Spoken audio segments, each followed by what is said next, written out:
Magandang araw mga lods. So ngayon magluto tayo ng litson paksiw. Yan mga lods, nilagyan natin ng paminta. Yan guys.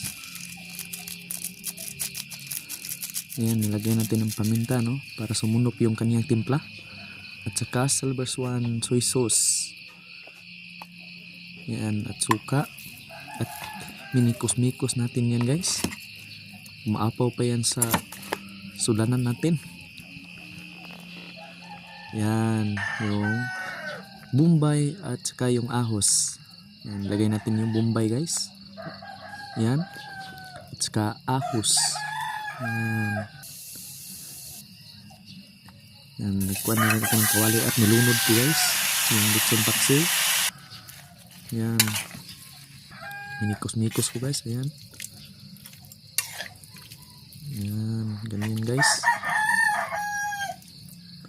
Minikos-mikos lang natin yan guys. Yan, gamit tayo ng panggatong guys kasi wala tayong stove, no. Lagyan natin ng asin guys. At saka magic sarap. Yan, yan ang nagpabigay ng lasa sa kanya guys. At minikos-mikos na natin. Yan guys, yung gamit natin panggatong lang. Yan, bumukal na. Bumukal na guys at salamat.